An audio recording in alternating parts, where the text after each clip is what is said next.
गुरु नानक जी का जन्म कार्तिक शुक्ल पूर्णिमा के दिन 15 अप्रैल 1469 को रावी नदी के किनारे स्थित तलवंडी राय भोई गांव में श्रीमती तृप्ता देवी और पवित्र कोख से हुआ था, जिसे बाद में ननकाना साहिब नाम दिया गया।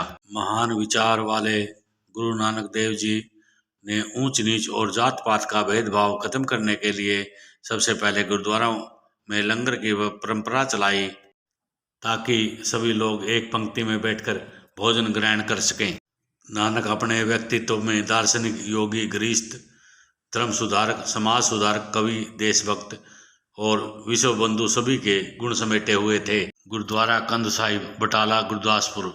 गुरु नानक का यहाँ बीबी सुलक्षणा से 16 वर्ष की आयु में संवत 1544 में 24वीं जेठ को विवाह हुआ था। यहाँ गुरु नानक की विवाह वर्षगांठ का प्रतिवर्ष उत्सव मनाया जाता है।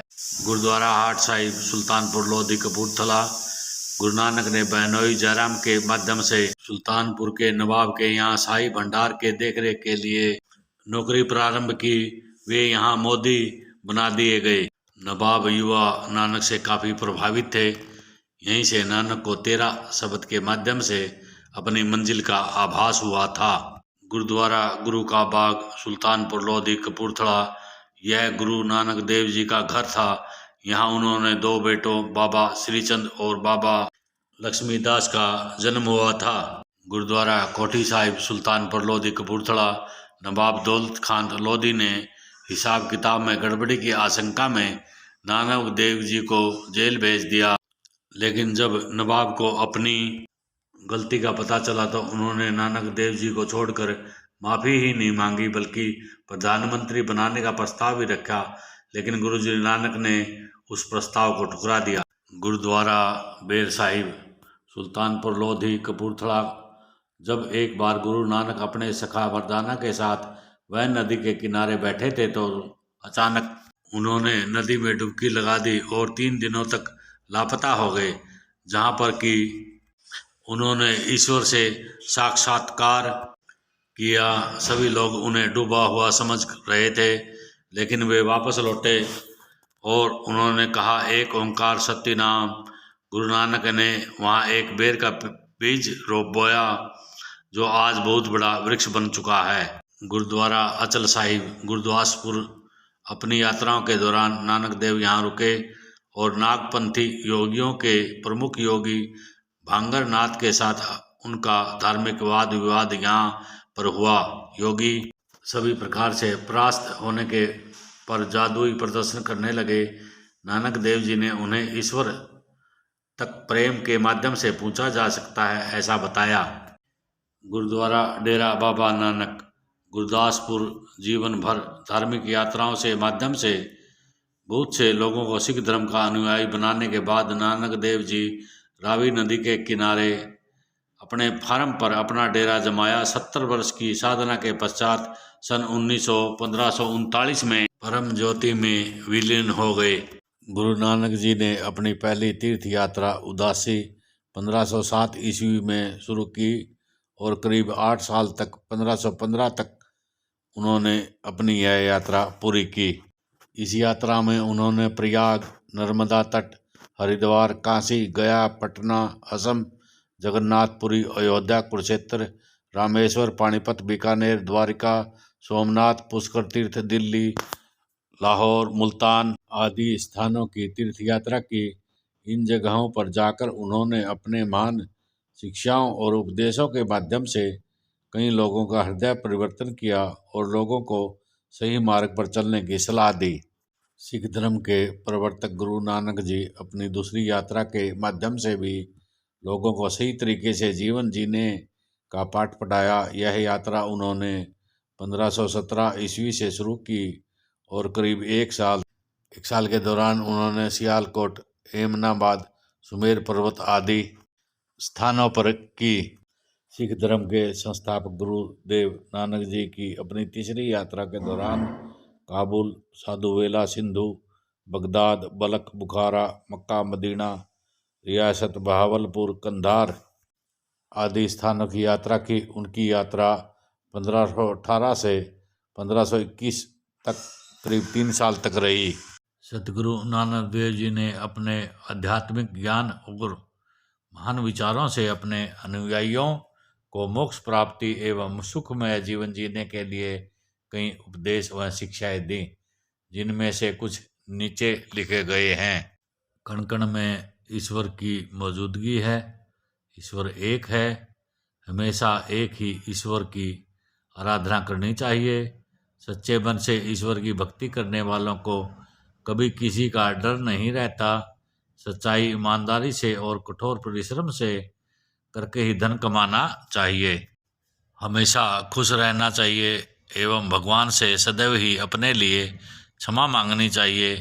मेहनत और ईमानदारी की कमाई में ज़रूरतमंदों और गरीबों की सहायता करना चाहिए। लोगों के अंदर दया, करुणा आदि का भाव पैदा किया। कर्मकांडियों को व्यायामडंबरों से निकालकर रागात्मिकता भक्ति करना सिखाया। निर्दयी लोगों को प्रेम करना सिखाया। लुटेरों ठगों को साधु बनाकर उन्हें मानवता का पाठ पढ़ाया। कभी भी बुरा काम करने के बारे में न सोचें और न ही किसी का दिल दुखाएं। सभी महिलाएं और पुरुष बराबर होते हैं और दोनों की आदर के पात्र हैं। भोजन शरीर को जिंदा रखने के लिए जरूरी है, लेकिन लोभ, लालच करना बुरी आदत होती है। यह आदत इंसान से उसकी खुशी छीन लेती है। कभी भी दूसरे का हक नहीं छीनना चाहिए। इसके साथ बिना किसी ईर्ष्या भाव के प्रेम पूर्वक रहना चाहिए। अपने परिवार की जिम्मेवारी अपने ससुर को छोड़कर 1507 ईस्वी में तीर्थ यात्रा पर निकल गए। इन तीर्थ यात्राओं में दौरान रामदास, बरदाना, बाला और लैना सिंह उनके साथ गए थे। वो सिर्फ एक महान दार्शनिक, समाज सुधारक, धर्म सुधारक और पैगंबर थे, बल्कि देश के प्रति निष्ठा रखने वाले देशभक्त, लोगों को आपस में प्रेम सिखाने वाले विश्वबंधु, महान कवि, संगीतज्ञ, त्यागी एवं राजयोगी भी थे। उन्होंने 1539 ईस्वी में अपने प्राण त्याग दिए। उनकी मृत्यु के बाद गुरु नानक जी के परम भक्त, परम शिष्य गुरु अंगद देव जी बाबा लैना को उनका उत्तराधिकारी बनाया गया। स्त्री के संदर्भ में नानक जी का चिंतन।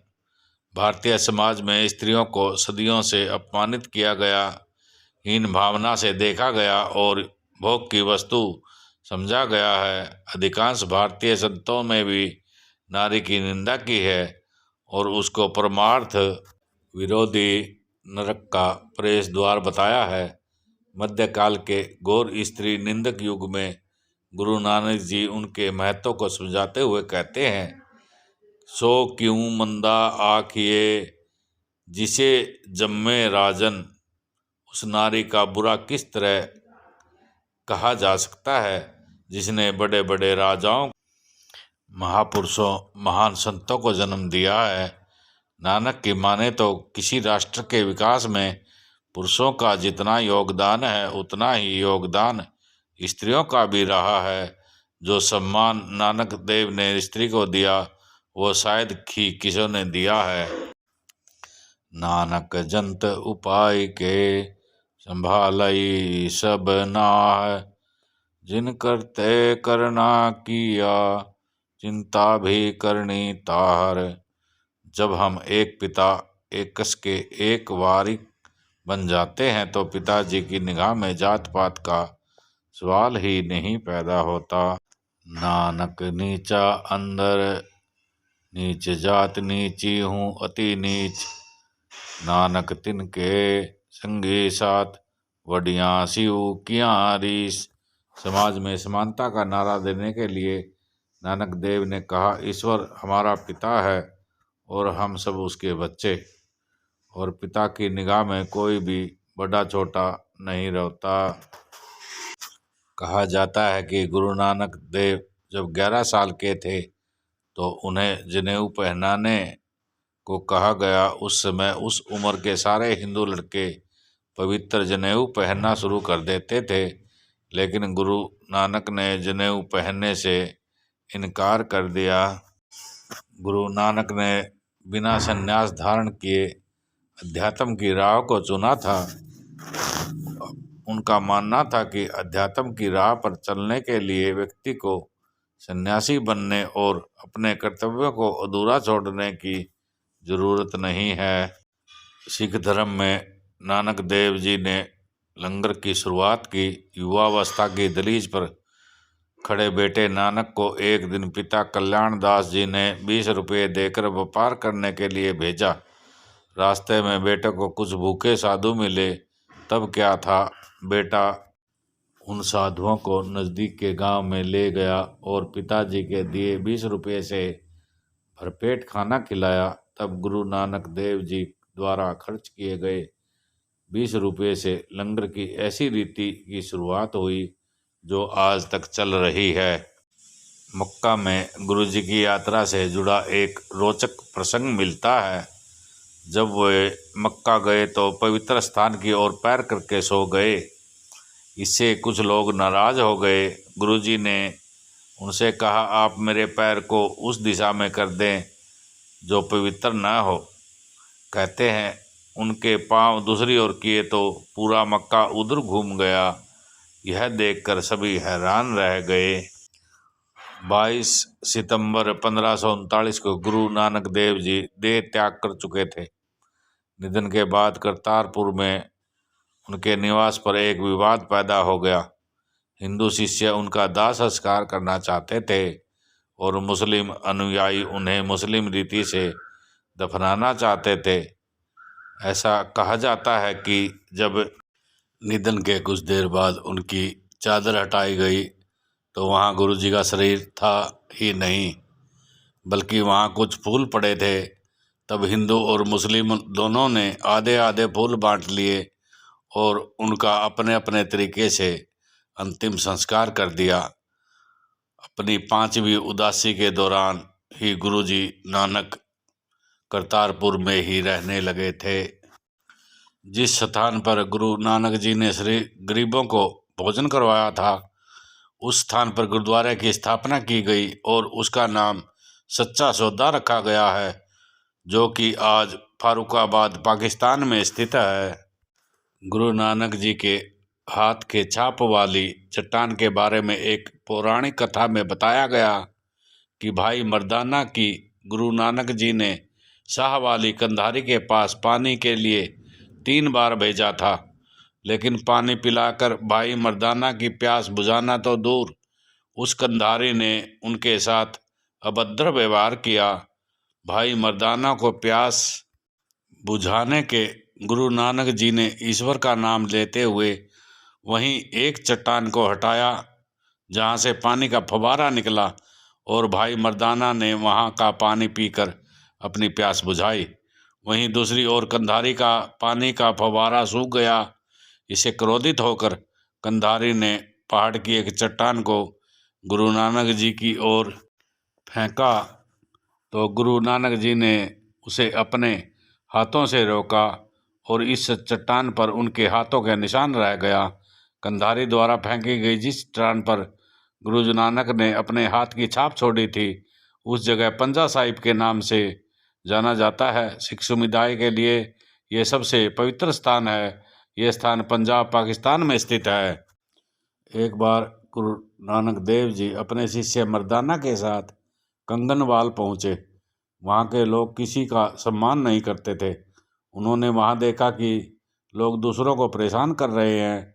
उस गांव से निकलते हुए नानक जी ने उन्हें आशीर्वाद दिया कि हमेशा यहीं बसे रहो। उसके बाद नानक जी दूसरे गांव पहुँचे। वहाँ के लोग बहुत ही अच्छे थे। सभी ने गुरु नानक जी का सम्मान किया। अगले दिन जब नानक जी गांव से चले तो उन्होंने आशीर्वाद दिया कि सब तरफ बिखर जाओ। नानक जी के इस व्यवहार से मर्दाना को बहुत आश्चर्य हुआ। उन्होंने पूछा, जिन्होंने अपशब्द कहे उन्हें बसने का और जिन्होंने सत्कार किया उन्हें बिखर जाने का आशीर्वाद दिया, ऐसा क्यों? नानक जी ने कहा, बुरे लोग एक जगह रहें ताकि बुराई न फैले और अच्छे लोग हर तरफ फैल जाएं ताकि अच्छाई का प्रसार हो।